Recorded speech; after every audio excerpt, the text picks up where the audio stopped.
শনিবার সমাধান বৈঠকে ছিলেন না। রবিবার ফের জগদ্দলের বিধায়ক নাম না করে নিশানা করলেন ব্যারাকপুরের সাংসদকে। সোমনাথ চ্যামের হুঁশিয়ারি অর্জুন সিংকে।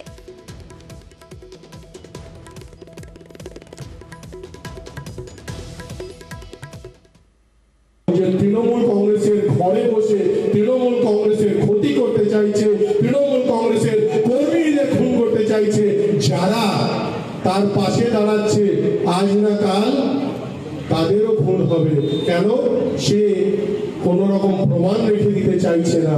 প্রমাণ কিন্তু আছে, ফাইলে সেই প্রমাণও বার করেছি। 40/2022 এর পুরো তথ্য আমার কাছে আছে। পুলিশ কমিশনারকে দেব, আমার নেত্রী মমতা বন্দ্যোপাধ্যায়কে দেব, আর আমাদের সেনাপতি অভিষেক বন্দ্যোপাধ্যায়ের হাতে এই হলুদ ফাইল তুলে দিয়ে বলবো, তাহলে এই ধর্ষত্রু ডিভিশনকে তাকে চিহ্নিত করে দেখতে হবে। দলের মধ্যেই আছে তারা, তাদের চিহ্নিত করতে হবে। আর ব্যারাকপুরে ভিকি যাদব খুনের পর ব্যারাকপুরের সাংসদ অর্জুন সিং এবং জগদ্দলের তৃণমূল বিধায়ক সোমনাথ চ্যামের দ্বন্দ্ব চরমে ওঠে। একে অপরকে নিশানা করতে থাকেন বারবার। অর্জুন সোমনাথ দ্বন্দ্ব মেটাতে শনিবার নৈহাটিতে বৈঠকে যান দলের রাজ্য সভাপতি সুব্রত বক্সী। সোমনাথ অবশ্য বৈঠকে ছিলেন না। তিনি দাবি করেন তিনি বৈঠকের বিষয়ে কিচ্ছু জানেন না। এরপর রবিবার ফের নাম না করে অর্জুনকে নিশানা সোমনাথের। কোনো খুনিকে তাহলে কি প্রশ্রয় দেবো?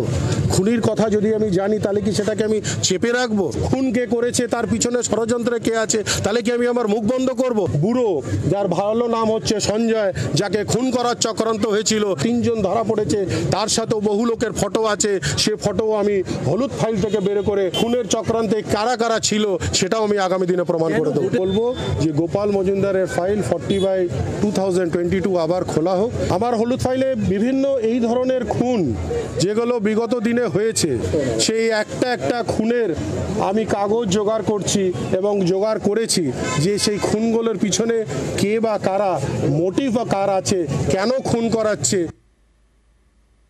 আর দলের নির্দেশে তিনি কোনো মন্তব্য করবেন না, প্রতিক্রিয়া ব্যারাকপুরের সাংসদের।